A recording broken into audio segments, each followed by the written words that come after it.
The ink was still fresh, crimson like dried blood soaked into thick parchment. No return address, no name, just one sentence. You belong to me now. The envelope had no seal, no signature, but I knew the weight of a threat when I felt it in my hands. Heavy, cold, meant to silence. I sat in the room my father used to lock from the outside, my palms trembling as I reread the words. I should have screamed, but silence wrapped around me like a second skin. Something I'd learned long ago was safer than asking questions. Who is he? What does he want with me? The walls around me were lined with expensive things I never got. To touch chandeliers that never dimmed, windows that never opened, a life caged in velvet. I was the daughter of Roman Delavino, a man who smiled with poison in his teeth, and now, apparently, I was someone else's. The car came that night, no headlights, just a long black shape that swallowed the driveway. My father didn't say goodbye. He didn't even look at me. He just placed a hand on my back, the first touch in years, and shoved me forward like a piece he no longer wanted to protect. I've made the deal, he muttered. Don't embarrass me, embarrass him. I don't even know what I'm walking into. The driver didn't speak. His eyes never met mine. The inside of the car smelled like leather and cold steel. We drove for hours, through rain, through silence, through 1,000 questions I never got to ask. I didn't see his face that night, only his shadow. He was already sitting in the armchair when they led me into the study, legs crossed, one hand draped over the armrest like he owned the air itself. No introduction, no welcome, only silence, and then a single measured command. Leave us. The guards disappeared like they were never there. That was the first time I heard his voice. It wasn't loud. It didn't need to be. His voice was smoke. His silence was fire. You read the letter, he asked, without looking at me. I nodded, though my throat was too tight to answer. He rose slowly, like he didn't want to waste effort on my fear. His movements were deliberate, controlled. Dangerous you don't speak unless spoken to. He said his eyes were black, not just in color but in depth, like there was no end to what he could take from someone. Is this the man I belong to? I wanted to run. My body begged me to, but I didn't move, because somewhere deep inside, something darker whispered, find out what he wants. Then destroy him. You're quiet, he murmured. I said nothing. He stepped closer, stopping just a breath away. His cologne was sharp, expensive, like spice and danger, and something darker underneath. You were raised to be obedient, but obedience, without understanding, is useless to me. He reached up and tucked a loose strand of hair behind my ear. The gesture should have been soft, but it felt like a blade. You're not here to cry or ask questions, he paused. You're here to watch, to learn, and eventually to kneel. I won't. The thought screamed inside me, but I didn't speak it. Not yet. Instead, I watched him circle me, like a wolf deciding whether I was prey or property. Tell me your name, he said. I whispered it. Just once. He smirked, the first sign of expression on his otherwise unreadable face. Not anymore, he said. I blinked. You'll answer to one thing now. He leaned in, his lips inches from my ear, mine. I didn't sleep that night. I didn't cry either. I sat at the edge of the unfamiliar bed in the cold, echoing mansion, and stared at the same letter that had started all of this. Who is he? Why me? What did my father trade for my silence? There were no answers, only the sound of the door clicking locked from the outside, and the whisper I couldn't forget, echoing in the dark, you belong to me now. The second letter sat where my breakfast should have been. No silver tray, no food, just the envelope. This time, the paper was thinner, torn at the edge, like someone had written it in haste, but the message was deliberate. Prove loyalty. I held it in trembling fingers, my breath catching in my throat. Loyal to what? To whom? I hadn't even spoken more than 10 words to him. I didn't know his name, but I knew one thing: whatever he expected me to do would change everything. The halls were silent when I stepped out, marble beneath bare feet, walls to clean like the house had been scrubbed of warmth. A man I hadn't seen before waited at the end of the corridor, broad-shouldered, unsmiling. Come. That was all he said. I followed, down staircases that twisted like a spine, past doors that were bolted shut, until we reached a smaller room, dimly lit, with a single leather chair at its center, and he was already there. The man who owned my name now. He was leaning back, legs apart, watching me. There was a stillness about him, like even time held its breath around him. Sit, he said. He said, his head tilted slightly, one brow raised. I don't repeat myself. I sat, but I didn't drop my eyes. I didn't lower my voice when I said, "What do you want from me?" A long pause, then he rose from the chair and walked to me. Slow, calculated, he knelt beside me, not out of humility, but to look into my face the way a butcher looks at the animal before the cut. "I want to know," he said softly, "how long it will take to break you." His words didn't shout, they whispered. They didn't need to scream to hurt. I'm not broken, not yet. But his gaze said he didn't believe in yet. He lifted the second letter from my lap, unfolded it, and held it between 2 fingers.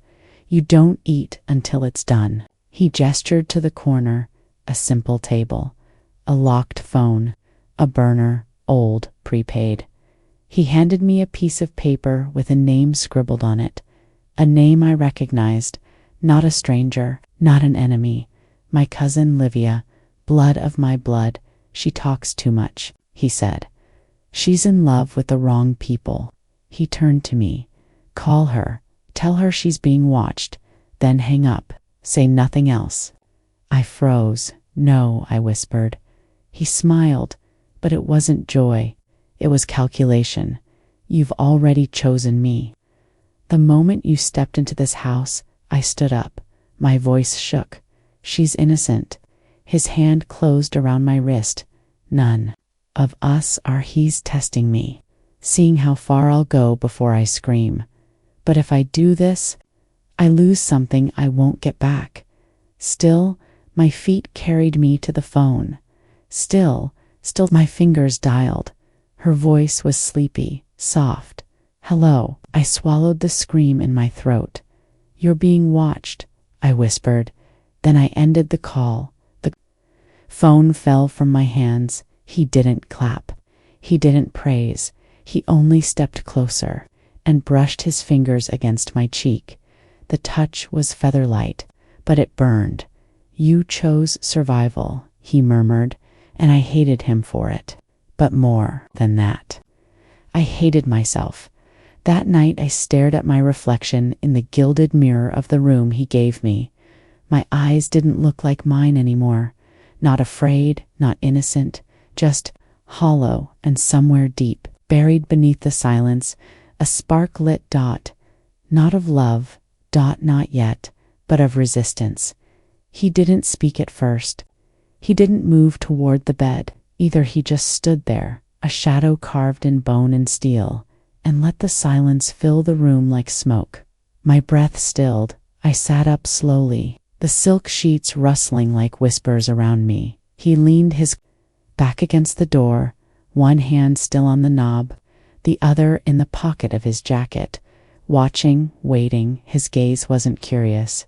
It was clinical, like he was measuring how far I'd fall before I asked to be caught. He came for a reason, but not to touch me. "No, He wants something else." "I didn't call for you," I said. My voice didn't sound like mine. He smirked. You. Don't call for me. He stepped away from the door. 3 strides, no more. I come when I want. I stood, barefoot, bare arms, my nightgown a whisper against my skin. But I didn't back down. You locked the door, I said. I did. Why? He tilted his head slightly. So you'd know it wasn't a dream. His steps were slow, intentional. When he reached the center of the room, he stopped again. You followed my order this morning, he said, voice low. He was referring to the call, Livia. The betrayal still sat in my stomach like poison. You didn't ask what happened to her, he added. My mouth dried. Did I need to? I whispered. He smiled. Good girl. Don't call me that. Don't pretend this is affection. It's control. But the part of me that still flinched at shadows, that part leaned forward. I want to show you something, he said. I didn't answer. He reached inside his coat and pulled out a thin file, manila, unmarked. He tossed it onto the bed. Open it. I did. Inside, photos. Black and white, grainy, surveillance dash style. Livia, with a man I didn't recognize. A man I could tell was dangerous. She's not innocent, he said. She's the one feeding your father's secrets to his enemies. The floor dropped out beneath me. I stared at the images, at her face, laughing, leaning in close to him, whispering things I would never hear. She's not who I thought she was. I looked up at him. You used me, I said. He met my gaze without blinking. No, he replied. I tested you. There was no apology in his voice, only calculation. She betrayed your bloodline, and you protected her anyway. That makes you either noble. He stepped closer, now just feet from me, or naive. His hand reached out, not to touch my face, but to tilt my chin, forcing my eyes to hold his. I need to know which. I should have slapped him. I should have recoiled. But instead, I whispered, and what are you? Noble or cruel? He didn't answer, because he didn't have to. Then came the moment I didn't expect. His fingers slipped into my hair, not hard, not punishing, just firm, commanding. But he didn't pull me to him. He didn't kiss me. He just looked too long, too deep, like he was searching for a lie beneath my skin. You think I'm the monster? He said, voice like low thunder. I don't think, I said. Good, he murmured. Thinking can get you killed. Get you killed.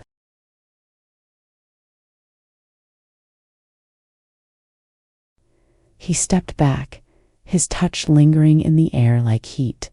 Then, without another word, he turned toward the door, unlocked it, opened it halfway, paused, and said, without turning back, you'll sleep in my room tomorrow.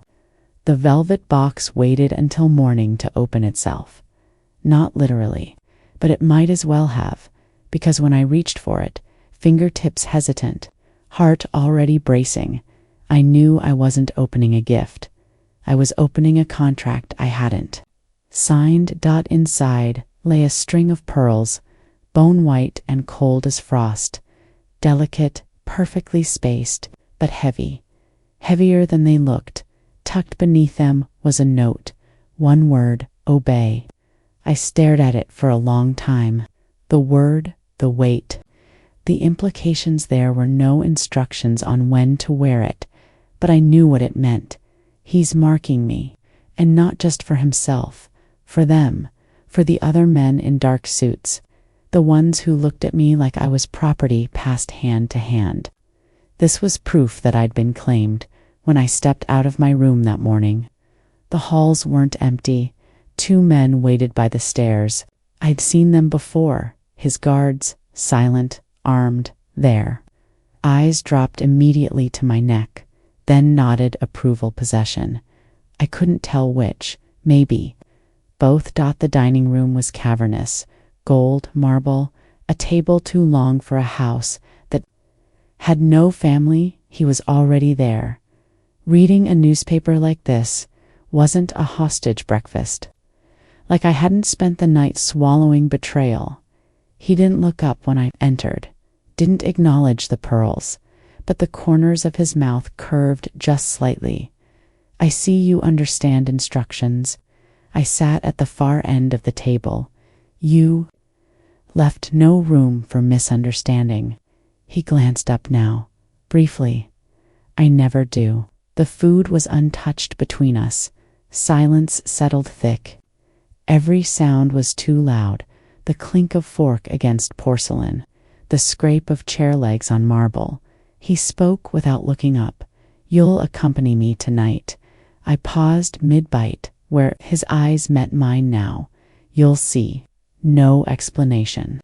No comfort. He's drawing lines, seeing if I'll cross them. But what he didn't understand was, I already had. Last night, when he touched my face like it belonged to him, when he whispered about loyalty with hands that didn't flinch, that was the line, and I didn't step back later. I stood in front of the mirror, slipping the black dress over my body. Low back, high slit, not chosen by me. The necklace was last it, clicked shut at my throat like a secret, the kind that doesn't need telling, because everyone already knows. The car was waiting, so was he. In a charcoal suit, clean, deadly, his gaze slid down my body once before. He offered his arm, not affection. Not affection, not chivalry, just ownership. I hesitated, then placed my hand on his. It was cold, but steady, like a man who'd never once regretted. A decision. We arrived at an estate lit like a palace. Dozens of black cars, guards, laughter, behind high walls. This was no party. It was a meeting, a gathering of power dressed in luxury. He leaned close to my ear as we exited the car. You speak to no one unless I say so. His hand stayed on the small of my back as we entered, guiding, possessive, threatening. Inside, the air was thick with wealth and danger. Men glanced at me, some with curiosity, some with hunger, but none of them asked, because the pearls had already answered. She's yours, one man asked, swirling amber liquid in a crystal glass. His smirk was oily, calculated, and then he reached for me, not to touch, but to test. A single fingertip lifted one of the pearls at my collarbone. She looks expensive. I froze, and before I could react, before I could step back or slap his hand away, he moved fast, his fingers wrapped around the man's wrist, twisting it until I heard a soft crack beneath the laughter. The man didn't scream, but he paled. She's not expensive, he said calmly. She's mine. The room went still. No one argued, no one interfered. He released the wrist like it was made of glass, unbothered, and then turned to me. But this time, his eyes weren't cold. They burned, not with affection, with expectation. The pearls still clung to my throat. Even after I tore off the dress, I stood in front of the mirror, breath shallow, skin flushed, and stared at my reflection like it wasn't mine. There was a bruise just beneath my collarbone, not from violence, from ownership. A fingerprint, faint and ghost-colored, left by the hand he used to press me back when I stepped between him and the man at the party. Not to protect him, but to stop him from breaking someone in half. And now, I was the one paying for that moment. The mansion was quiet, too quiet. Even the shadows seemed to hold their breath. He hadn't spoken during the drive home, not one word, but his fingers tapped against the window glass in a slow, steady rhythm. The kind that warned something was unraveling just beneath the surface. When we entered the house, he turned to me, not with anger, not even with heat, with something worse. Expectation. Come upstairs, he said. It wasn't a request, I followed, not because I feared him, but because I feared what I wanted to ask him. His room was darker than mine, colder. Everything was black, the bedding, the walls, the furniture, no photographs, no warmth. He removed his jacket slowly, tossed it over a chair, then unbuttoned his cuffs, methodical, quiet. I stood near the door, unsure if I was supposed to leave or stay. Take off the pearls, he said. I hesitated. My fingers rose to the clasp, but stopped. If I remove them now, what does that mean? He stepped forward, closed the space between us in 2 strides. His hand brushed mine aside. I'll do it. The necklace slid down my skin like ice. He let it pool in his palm, then folded the velvet strands into his pocket, like a piece of evidence. Then he looked at me. Long.unblinking. You embarrassed me, he said. I inhaled sharply. I stopped you from breaking someone's wrist in front of you, stepped between me and a threat. It wasn't a threat, I whispered. He stepped closer. Everything is a threat, he said, voice low. Everything. Then, the thing I didn't expect. His hand cupped the side of my face. Gentle dot to gentle dot. His thumb brushed just beneath my eye. You don't know this world, he said. His voice didn't harden, but it dropped. You're still playing by rules that don't exist anymore. Don't touch me like you care. Don't look at me like I'm something worth saving. But I didn't move because his eyes, they weren't angry. They were watching, like he needed to see what I'd do if he pushed me further. Then came the question, not a demand, not a command, a test. Do you want to belong to me? He asked. The silence was sharp, not awkward, dangerous. My heart beat once, then twice, and then. No, I said softly, but I already do. His hand dropped. He turned away, walking to the window, moonlight carving sharp lines across his face. Then, with his back still to me, prove it. I blinked. How he turned around. Tomorrow, you'll come with me to the safe house. His eyes searched mine.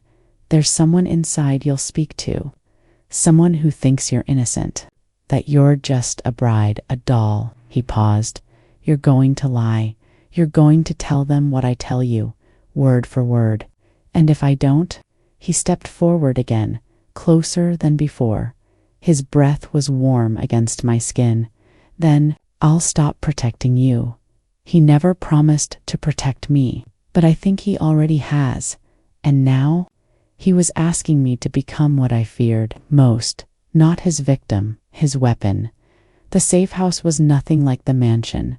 It was quiet in a way that felt watched.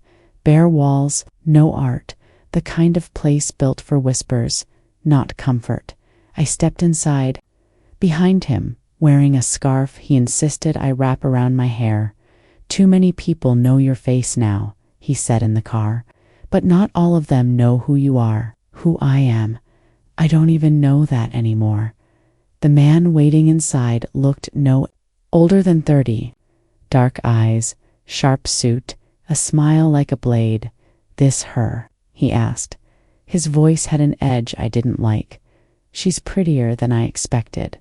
My jaw tensed, but I said nothing. He turned to me, hand outstretched, friendly, fake. I'm Carlo. I shook it. His grip was too long. I heard you were raised quiet, he said. Is that true? Before I could answer, he spoke. She talks when I let her. The silence that followed was sharp enough to cut skin.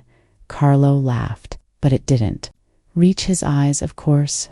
We were led into a smaller room, dimly lit, a table and 2 chairs. This was the real reason we were here, not to talk, to manipulate. He leaned down beside me just before entering and whispered, "Say exactly what I told you. Look like you're scared, but not broken. I don't have to pretend." Inside was a woman. Bound hands, bruised lip, eyes wild. She flinched when I entered. I sat across from her, heart pounding so loud I thought she might hear it. She looked at me like I was prey. "You're his now," she spat. "He sent you in here like some kind of pet." I blinked. Then I spoke the words he had drilled into me the night before. "I'm here because I saw what you did," I said, voice shaking. "I saw you hand off the drive. I saw who took it." She froze. I swallowed. "You gave them my husband's location," I whispered. "You put all of us at risk." Her eyes changed. "Just a flicker. You're lying," she hissed. I shook my head, let tears gather. "No, I saw you, and I told him. Please believe me. Please don't see through me." She leaned forward, eyes narrowing. "You're just like the rest of them," she said coldly. "You think hiding behind a man makes you untouchable?" I forced a tear to fall. "I don't want to be here," I whispered. "But you are," she said. "You're already too deep." When we left the room, the door locked behind us with a metallic snap. I didn't speak, neither did he, not until we were back in the car, engine humming low beneath us. "You did well," he said. I looked out the window. "That woman is going to die, isn't she?" A pause. "She chose her side," he answered. I turned to him now, anger creeping into my voice. "Did I?" He didn't answer. He didn't need to, because the next moment his fingers reached over, slow, deliberate, and he brushed my hand with his soft, possessive, like a chain made of silk. "You chose the second you stopped asking me to let you go." He's right. God help me, he's right. And what terrified me most was not that I lied. It was how easy it was to make someone believe it. I didn't touch the file at first. I just stared at it. The words on the cover weren't loud. They didn't scream, but they might as well have set the entire bed on fire, asset or threat.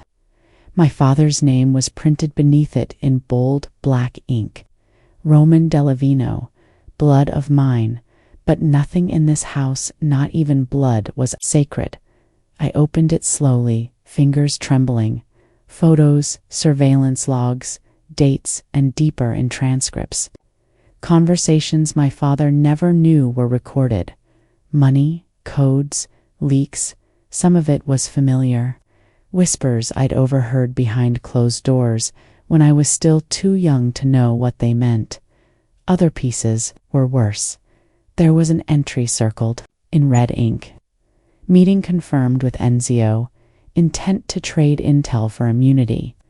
Enzio, the name made bile rise in my throat. Even I knew who he was. The man he considered his only true rival, and my father. Had made a deal with him. He's not just a threat, he's a traitor. And now, I was holding the evidence in my lap. I looked toward the door. No one stood there, but I knew he was close. I could feel it. His presence was a shadow that never left the room, even when his body did. When I finally stepped out, I found him in the east wing alone, seated at a long glass table, scattered with maps and inked ledgers. He didn't look up. "I gave you the file for a reason." My voice caught in my throat. "What do you want me to do with it?" His pen paused. "I want to see who you're loyal to." I stepped closer. "Why me?" I asked. "Why give me this?" He lifted his eyes slowly. They were colder tonight, sharper. "Because your father doesn't know who you've become, and you do. I'm beginning to." He stood, crossed the space between us, his hand lifted slowly, not to touch me, to hold the file again, but I didn't give it back. "You want me to sign his death sentence?" I asked. He didn't blink. "I want you to choose who you are." The silence hung like a blade between us. "I'm not a killer," I whispered. He leaned in, voice like smoke. "No, but you've stopped being his daughter." He's right again. Damn him. because the part of me that should have screamed, that should have torn the file in two, was quiet too. Quiet, because this wasn't about right and wrong anymore. It was about survival, and I was starting to understand the rules of the game. Later, in my room, I stared at the file again, and in the drawer beside my bed, I found something else. A burner phone. It hadn't been there before. There was only one number in it. No name, just a message. If you still believe in your father, call this number, but know that I'll know if you do. I didn't call. I stared at the number on the screen until dawn, waiting for my conscience to rise up and press dial. It never did, not because I stopped loving my father, but because I finally accepted he never loved me the way a father should. He raised a bargaining chip, not a daughter. And now, he'd been outbid. When I stepped into the dining hall that morning, he was already there, as always, reading the paper, dressed in black, one hand wrapped around a steaming espresso, the other holding silence like a blade. He didn't speak when he saw me. He didn't need to. His eyes skimmed my face, down to my hands, looking for guilt, looking for proof. And when he found nothing, he smiled, but not kindly. So you made your choice. I sat without answering. The pearls were gone today. I hadn't worn them, he noticed, but said nothing. Breakfast was quiet, tense. He didn't ask for the file. He didn't offer praise. He just let the weight of my silence crush me from the inside out. You look tired, he said finally, eyes never leaving the paper. I didn't sleep. Because of the phone, he asked. I froze. You said you'd know if I called. He folded the paper, set it aside. I also said you'd be punished if you chose wrong. I felt my breath catch, but I didn't call. He looked up now, eyes steady, cold. I know. That should have been enough. But then he added softly, deliberately, and you think that means you're safe. Before I could answer, he stood, walked toward me, stopped behind my chair. His hand touched the back of my neck, not a caress, a claim. You still carry his blood, he murmured, and that means your loyalty will always be suspect. I chose you, I whispered. I know. His fingers tightened slightly. But choosing me doesn't erase who you were before. So this is the punishment. Not pain, not exile, doubt, a slow corrosion of my place beside him. I wanted to scream, to fight, to demand he believe me. But the girl who used to beg for safety was gone. She had died in the mansion days ago instead. I stood, turned to face him, and said, then give me a way to prove it. His eyes narrowed, not in anger, in something like intrigue. You want to earn it? I want to end this. A long silence passed. Then he reached into his jacket, pulled out a small envelope, sealed. He held it out to me, but didn't let go. When I grabbed it, you delivered this alone, tonight. To who? Someone who still thinks your father holds power, and what's inside, that's not your concern. He's testing me again, pushing the knife deeper to see if I'll flinch. I held his gaze and didn't blink. Fine. His mouth curled into something almost like approval, almost. But before I turned to leave, he said, one more thing. After tonight, you'll be one of us. I paused at the door, and if I fail, he didn't smile this time. He just said, then, you'll be exactly what they all think you are, a pretty girl in over her head. The door didn't creak. It didn't need to. It opened like it had been waiting for me, and behind it stood a man I hadn't seen in years. Tall, lean eyes, like storms and old betrayals. He didn't flinch when he saw me, didn't speak at first, just looked like I was a ghost from a life he thought he'd buried.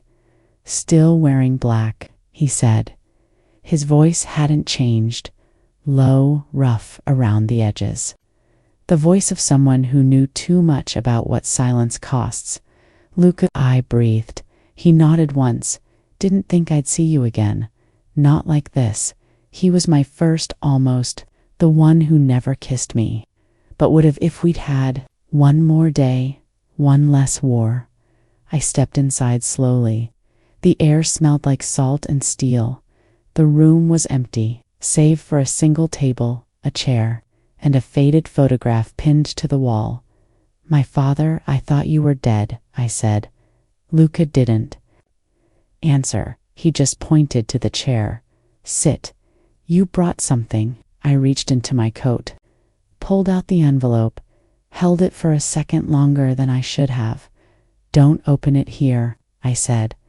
I wasn't going to, but he took it, and the moment it left my hands, I felt something shift, like the rope tying me to who I used. To be finally frayed, he walked to the other side of the room, tucked the envelope into a locked drawer, then turned back to me. You look different, so do you. He stepped closer, too close, and suddenly the air between us filled with everything we hadn't said years ago. You belong to him now, he said. It wasn't a question. I didn't answer, because yes, I wore his protection like a second skin, but I also wore his scars. I've heard things, Luca said quietly. I turned away. I'm sure you have. Like how Roman Delavino sold you to keep his own throat intact. My spine went rigid. You don't know everything. I know enough. He walked until he was behind me, close, but not touching. Do you remember what you told me the night your mother died? He asked. I closed my eyes. Don't. You said you'd never let a man use you as a weapon. His words cut more than any knife. I turned to face him, jaw tight. And you think that's what I've become? He didn't blink. I think you're trying to pretend it doesn't matter anymore. It shouldn't matter. It can't. But somehow, hearing him say it, hearing him made everything twist. The guilt, the fury, the ache that had nowhere else to go. You have no idea what I've done, I said. I don't need to. He leaned in, because I know what you're still capable of. Before I could speak, the door behind us creaked open. Not from wind, from command, and there he stood.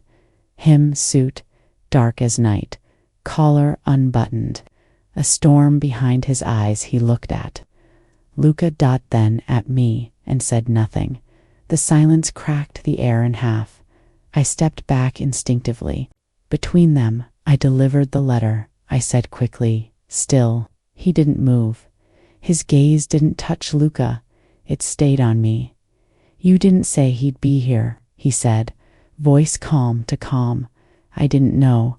He nodded once, then turned to leave and without looking back added, You come home with me now, or you stay here with ghosts. The ride back to the mansion was silent, but it wasn't peace, it was pressure. The kind that pressed into your ribs until you forgot how to breathe. He didn't speak, didn't look at me. His jaw was tense, one hand tapping slowly against the door panel, like he was counting seconds. Or the lies I hadn't told him yet. When we reached the estate, he didn't wait for the driver to open the door. He stepped out first, coat rippling behind him like a blade about to unsheathe. I followed, heart thudding, so loud I was sure he could hear it inside. We reached his room. He opened the door, waited, and once I crossed the threshold, he locked it. The click echoed louder than it should have. He turned slowly, then leaned back against the door, arms crossed, still silent.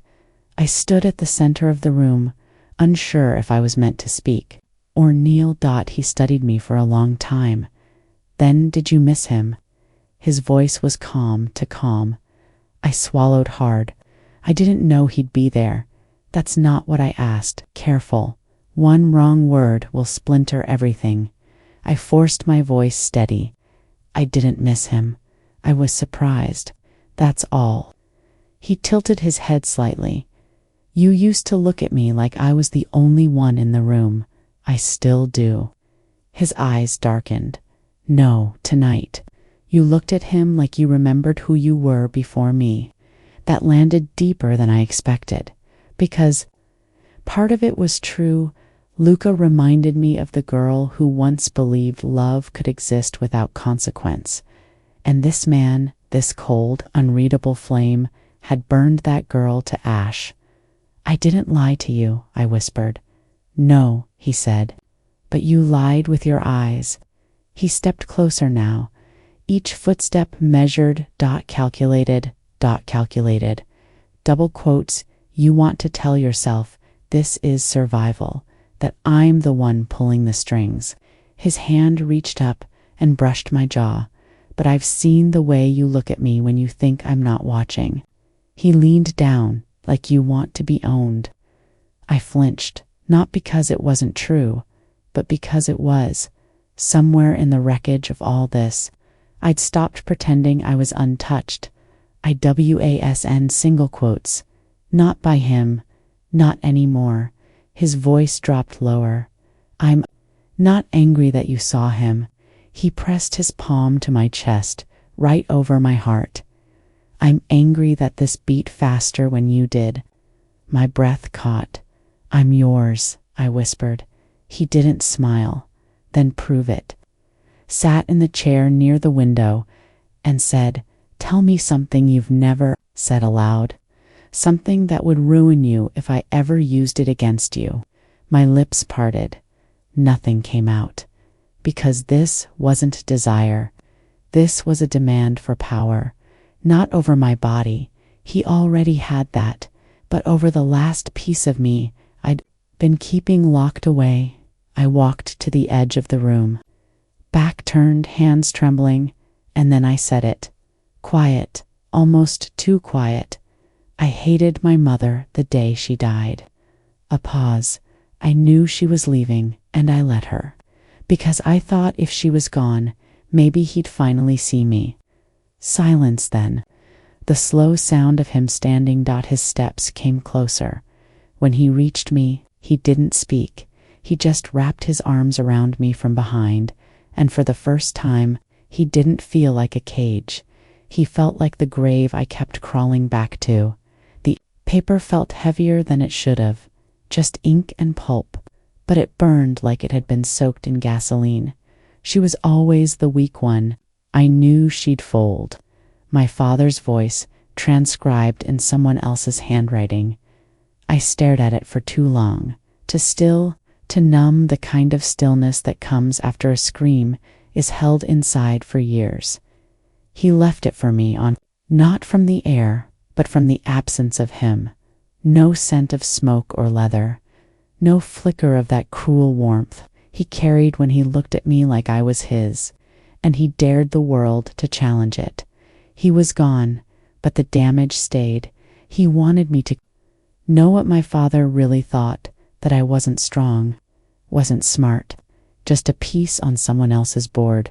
Moved, traded, sacrificed, and worst of all, my father had been right, because I had broken, quietly, obediently, without protest. I stood. The sheet crinkled in my hand. The mirror on the wall showed a girl in black silk and bare feet, hair messy, eyes hollow, the kind of woman a man could own. Not anymore. I walked to the closet and reached past the gowns he'd picked for me, pulled out my mother's old coat. Heavy, faded gray dot inside the lining was still the stitch I'd made when I was 16 to hide cash I'd stolen from my father's desk. Reached in now, felt something paper thin, not money. A letter. Old, YELLOWED. I unfolded. It recognized her handwriting immediately. If you're reading this, it means I couldn't save us, but maybe you can save yourself. My breath shook to my mother. Hadn't run because she was afraid. She ran because she knew staying meant losing her soul, and I had stayed. for a man who knew how to kill a body, but preferred killing with silence. The door creaked open behind me, not gently, like the air was afraid of him. Voice low, he didn't reply. I held up the paper without looking. You wanted me to see it? Still no answer, only the sound of footsteps across marble, slow, calculated. Hunting, you think that makes you stronger than him? I asked. He stopped inches behind me. No, he said, it makes me smarter. I turned. Now, Dot met his eyes. You want me to hate him, so I'll run to you. He smiled barely. I don't need to manipulate you. You came back, didn't you? He's right. I always come back, but not because I trust him, because the fire in him feels more honest than the cold in anyone else. You think I'm weak? I whispered. He leaned in.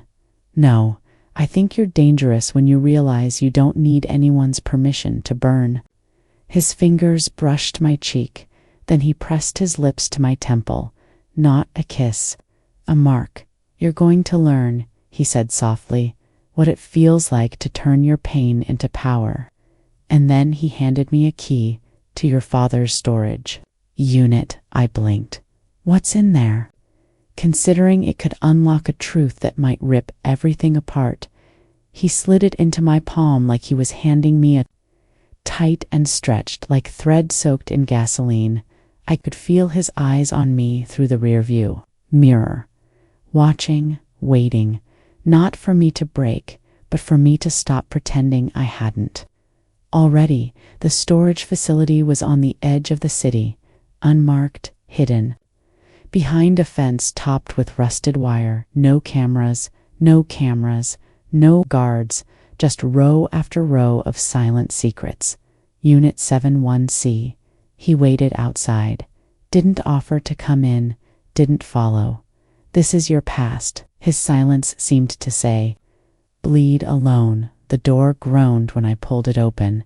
Inside, dust, darkness, and the scent of mold and rot old boxes, paper files, a safe stacks of photographs, audio tapes, a coat I hadn't seen since I was 13, and a folder labeled Marriage Transaction AG.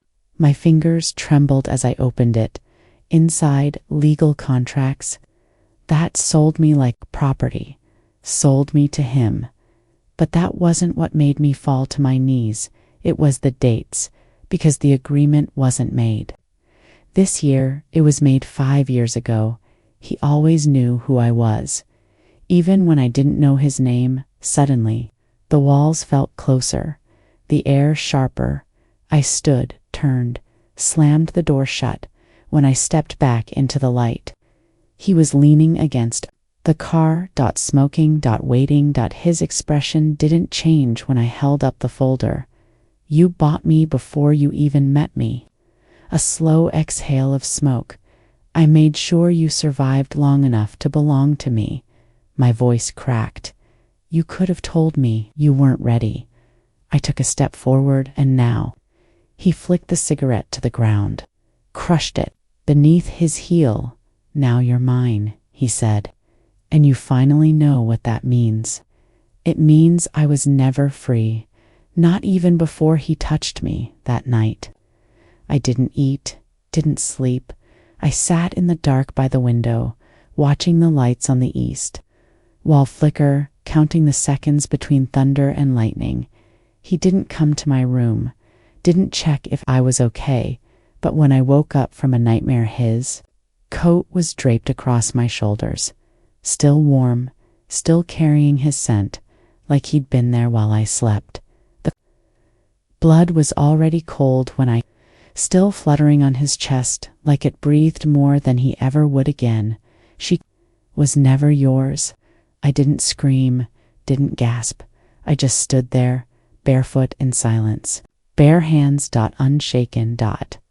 He looked at Luca like you'd look at a broken mirror, dangerous, but meaningless now. You knew, I whispered. His eyes met mine. I always know. He wasn't talking about Luca's betrayal. He meant me the way. I'd been slipping away, bit by bit, Smile by smile, memory by memory, I turned. Walked back to my room, every step loud in the silence. He didn't follow, but I knew he would. He always did. The dress I chose wasn't soft. It was black. He collared heavy dot armor disguised as silk. I brushed my hair, then pinned it back. No makeup, no perfume, just my skin and my eyes and my resolve. I packed nothing. What could I carry that he hadn't already touched? Instead, I wrote a note, only 3 words. I choose nothing. I left it on his desk, tucked under the same paper where he'd signed. The first agreement that made me his dot, and I walked out the front door. No guards stopped me. No alarms, no locked gates, just the morning sun, and the sound of my own breath. Lie that maybe I could outrun him, but even the silence smelled like him. I stayed in a motel, burned the folder, but the smoke didn't erase the truth. He knew me before I ever knew myself. Around midnight, I woke with the feeling someone was watching. The curtains moved, even though the window was shut, and when I looked in the mirror, there was a single red rose on the nightstand, no note, just one petal on my pillow, still wet with dew. He was here. He'd let me go, but only so I could feel what it meant to leave. The next morning, the TV played a news report. Mob raid, 5 dead, 1 missing. A rival family's safe house had been torn apart, no witnesses, no survivors, only a message painted in blood on the wall. She was always mine. Cliffhanger ending. That night, I stopped running, not because I was tired, but because I finally understood I was never meant to escape him, only to find out if I could survive loving him. I met the man in a church, old, crumbling walls, candles melting into silence. Stained glass shadows painted across my face like sins I hadn't confessed yet. His name wasn't important. And you'll vanish before morning. No one will ever touch you again. I didn't agree. Not with words, but I didn't walk away either. And silence is its own betrayal. That night, I sat by the motel window. The phone on the bed blinked once. A message. Unknown number. Check under the sink. I froze. He was watching me. I moved slowly, opened the cabinet. Inside, a black envelope. No stamp, no seal, just my name, in his handwriting. I opened it with shaking fingers. 1 photograph, 1 sentence. The photo was from earlier that day. Me, standing in the church, speaking to the man, and the sentence, "You're still mine, even when you forget how to act like it." I stared at the image. At myself, lips parted, eyes uncertain. You fool, you thought you were in control. I didn't sleep, just sat on the floor, the envelope in my lap, listening for footsteps that never came. He didn't show up that night, didn't drag me back, didn't punish me, not yet.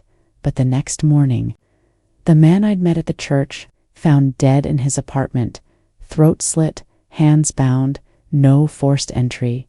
The police called it a robbery. I knew better. He knew. He always knew. I returned to the estate before sunset.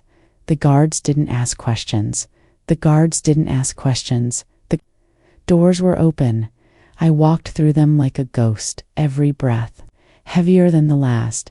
He was in the library, leaning against the window, glass of scotch in his hand. Back to me. Still. Calm. "I wanted to hate you," I whispered. He didn't move. "I wanted to run, lie, betray you." "Still nothing, but you already knew that, didn't you?" He turned then, eyes colder than I'd ever seen. I didn't need to know. I just needed to wait. I stepped closer. Every inch of me trembling. I didn't mean to. He raised a hand, not to strike, just to silence. Then he crossed the ready to hate me, he said, his voice low, deep, final. You haven't even learned what I'm capable of yet. His breath was warm on my cheek, but his words were a blade.